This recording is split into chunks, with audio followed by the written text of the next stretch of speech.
Hola, ¿qué tal? Nuevamente aquí con ustedes en el portal encortos.com. Obviamente en esta ocasión con la invitación a nuestro presidente de la Comisión de Educación del Congreso del Estado, el maestro en Ciencias, Héctor Melesio Cuen Ojedas, en esta entrevista.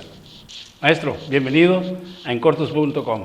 Muchas gracias, Tomás. Gracias por la invitación y felicidades por este nuevo proyecto donde seguramente la gente se va a alimentar en torno a mucha información de diferente índole. Felicidades, que haya mucho éxito. La idea central de este programa es, por supuesto, hacer el análisis y los comentarios de todos los temas que tienen que ver con la política, con la sociedad, con la economía y desde luego, muy importante, el análisis que tiene que ver con la educación en el país y en particular en Sinaloa. Bienvenido y directo y al grano, en cortos, como decimos nosotros.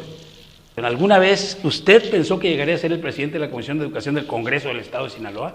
Bueno, hablando con la verdad, Tomás, nunca había pensado eso. Sin embargo, en cuanto supe que iba a ser diputado, dije, quiero ser presidente de la Comisión de Educación. Fue una de las peticiones iniciales que hicimos como grupo parlamentario. En un principio se decía que era difícil. Puse sobre la mesa mi currículum, la experiencia en el ámbito educativo y al final de cuentas me dieron la presidencia de la Comisión de Educación. ¿Por qué la Comisión de Educación? ¿Qué importancia tiene para Héctor Melesio Cuen trabajar el sistema educativo en Sinaloa? Bueno, primero porque tengo experiencia al respecto. Eso es lo primordial. Y segundo, sé que podemos hacer muchas cosas.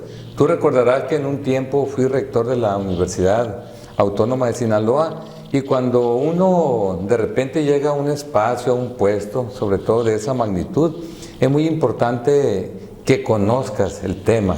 Bueno, yo fui docente durante muchos años, más de 20 años di clases todos los días, fui investigador universitario, sé la importancia que tiene la aplicación del método científico, conozco la importancia de la interacción que debe de haber entre la propia universidad y lo que es la empresa y el gobierno, o sea, la vinculación universitaria. Pero todo eso en su momento lo echamos a andar y ahora como presidente de la Comisión de Educación estamos haciendo cosas muy importantes y no únicamente el tipo medio y superior, el tipo básico. ¿Qué garantías hay para la educación si Melesio llegara a ser el candidato y posteriormente el gobernador de Sinaloa? ¿Qué le puede apostar la educación en Sinaloa? Bueno, a mí me encanta lo que presentó el presidente de la República, su primera reforma estructural que tiene que ver con el ámbito educativo. La verdad que si eso se instrumenta, otro gallo nos va a cantar en el ramo educativo aquí en México. Necesitamos una plena vinculación entre los diferentes tipos educativos, dígase el nivel superior, el nivel medio y el nivel, bueno, tipo hoy le llaman, el tipo básico. De tal forma que es mucho lo que se tiene que hacer, pero la verdad, de lo dicho al hecho, hay mucho trecho, Tomás. Señor diputado, hay una cosa que a mí siempre me ha preocupado y quiero que usted de alguna manera nos aclare a los que están viendo este portal. Un rector de la Universidad Autónoma de Sinaloa gana un poco más, o quizá igual, no conozco los sueldos, que un regidor. Lo que habla de la sobrevaloración de la política en Sinaloa y la falta de apoyo a la educación en Sinaloa. ¿Qué haría Héctor Melesio Cuen si llegara a ser gobernador de Sinaloa? Bueno, sobre todo si es en el ámbito educativo, invertirle a la educación, a la ciencia y la tecnología. Eso para mí juega un papel fundamental. La educación creo que es el mejor antídoto, la mejor vacuna contra la violencia.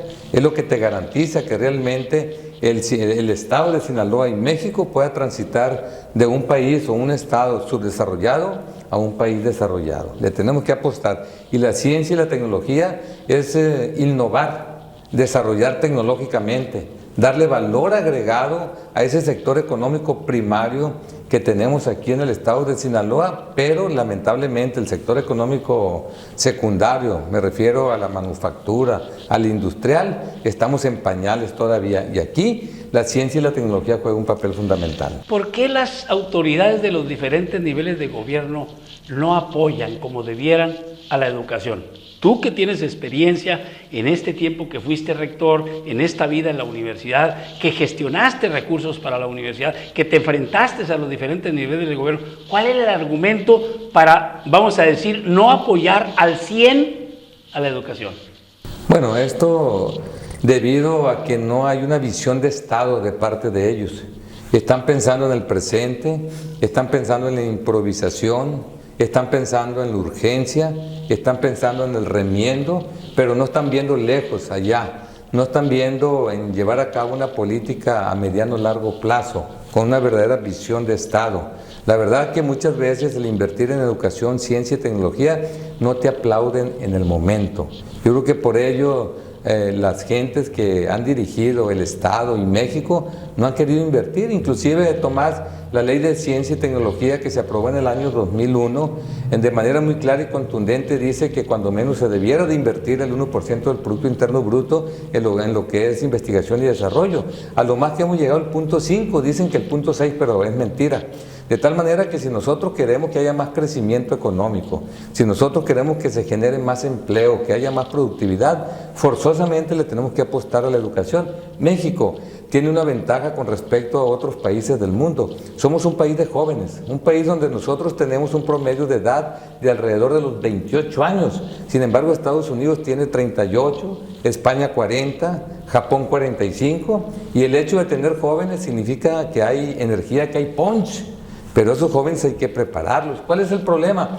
Que en este momento hay alrededor de 10 millones de jóvenes que tienen entre 19 y 23 años, que debieran estar estudiando una carrera profesional, pero únicamente lo están haciendo alrededor de 3 millones y medio, nada más. ¿Me estás hablando de los ninis? Sí, estamos hablando, bueno, si tú tienes el último dato... ¿Vas a bajar los ninis y llegas a la gobernatura? Claro, mira, en la OCDE... hay 34 países, entre ellos México, hay 39 millones de ninis, pero 7 millones de ellos desafortunadamente son mexicanos. ¿Y esto qué genera? Violencia, es un círculo vicioso, hay que apostarle a la educación. Y esto lo he gritado, lo he dicho, y bueno, yo creo que eso va a ser uno de los principales puntos de mi programa rumbo al gobierno del estado de Sinaloa. ¿Cuál sería el apoyo de un gobernador de Sinaloa a la educación en el estado y en la región? ¿Y cuál sería el papel de Héctor Melesio Cuen en las reuniones de la CONAGO, por ejemplo? Porque no solamente Sinaloa, sino en la gran mayoría de las entidades federativas es el mismo problema. ¿Qué haría Melesio Cuen? Sencillo, más inversión a la educación. En México hay alrededor de 220,000 escuelas del tipo básico, de los cuales una de cada dos o no tiene agua, o no tiene drenaje, o no tiene luz. Si nos vamos nosotros aquí a Sinaloa, son alrededor de 6,000. De los cuales, por ejemplo, el 5% no tiene agua potable, pero son 300 escuelas, el 10% no tienen baños, son alrededor de 600 escuelas, el 46% no tiene drenaje, el 80% no tiene salida de emergencia, señalización, por eso es que suceden tantas desgracias. Aquí estamos acostumbrados a querer tapar la noria cuando se ahoga el niño, de tal manera que alguien dice por ahí, es que aquí no hay temblores. ¿Cómo que no hay temblores? Hace poco tembló por aquí cerca del Dorado, arriba de 6 grados, en Mochis arriba de 6 grados. Pero ¿y la gente tiembla cuando hablan de impuestos? Bueno, eso es aparte, ¿no? ¿Por qué la gente tiembla cuando hablan de impuestos? Bueno, precisamente porque hay mucha pobreza. Aquí en Sinaloa no llegamos a 3 millones de habitantes. Hay 1,167,000 pobres en este momento, y de 130,000 pasamos a 155,000 sinaloenses que viven en la pobreza extrema. De tal manera que cuando se habla de impuestos, la gente dice, oye, yo estaba en Repecos, y de repente por allá unos abusones que estaban en la Cámara de Diputados levantaron la mano, que hasta hoy quieren ser gobierno. Creen que tenemos amnesia, creen que no tenemos memoria nosotros. Desaparecieron los Repecos de repente y nos mandan a otro nivel. Y hoy la gente no haya qué hacer, no haya la puerta. Esa es la realidad. Lamentablemente aquí en México, de cada 10 empleos, hoy 6 viven en la informalidad.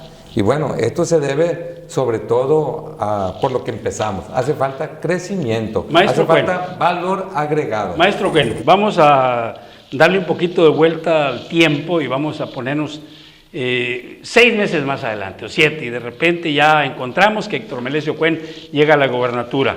Cuidado, usted ha dicho las palabras convencen, pero los hechos arrasan. ¿Qué va a haber en cuanto a educación, en cuanto a impuestos y en cuanto a transparencia sobre todo? ¿Será transparente el gasto del gobierno del Estado? Bueno, definitivamente lo que grita, lo que desea la gente. El principal problema que tenemos en México, y somos el último lugar precisamente, es el problema de la corrupción. ¿No? ¿Por qué hay tanta corrupción? porque hay mucha impunidad. ¿Qué significa la impunidad? Que no se castiga a la gente. Entonces, como no hay castigo, la gente fácilmente comete los ilícitos, se vuelve corrupta la gente. De tal manera que juega un papel fundamental el hecho de, en el caso del gobierno, su área administrativa, certificar todos los procesos administrativos. Esto juega un papel fundamental para que haya más eficiencia en el gasto, pero sobre todo que haya transparencia. El problema es que generalmente las oficinas de transparencia las nombra el propio gobierno, que dicen que es el Congreso, y no tiene la autonomía para poder informar correctamente lo que se hacen con los presupuestos estatales y federales. ¿Cuál sería el paso a dar aquí? Muy sencillo, más participación ciudadana primero, pero hay que recordar que ya se aprobó en México una ley anticorrupción. Aquí lo fundamental es que se aterricen todas las leyes secundarias. Esa va a ser una lucha permanente nuestra, porque si esto se da, la verdad es que el dinero sí le va a alcanzar a México. Nosotros hemos visto muchas reformas, entre ellas la energética, pero nos damos cuenta que esto es imposible que tenga buenos resultados, Tomás, si hay corrupción, porque los que ganan son unos pocos nada más. ¿Algo que quiera agregar a los radioescuchas, a los lectores, a los visiones, a los que están viendo el portal encortos.com? Primero agradecerte y segundo decirle a toda la gente que nos está viendo y nos está escuchando que claro que pueden cambiar las cosas. Yo soy un convencido de ello. No nos podemos acostumbrar a lo malo, no podemos perder la capacidad de asombro porque la recuperamos cuando nos toca a la familia algo malo. De tal manera que aquí lo que se necesita es que haya cosas diferentes y para que haya gobiernos diferentes se tiene que ver a personas diferentes. De tal manera que si queremos más de lo mismo, hay que seguir haciendo lo mismo. Si queremos cosas diferentes, hay que hacer las cosas de manera diferente. Muchas gracias, señor diputado. Muchísimas gracias. Buen día. Un abrazo para todos.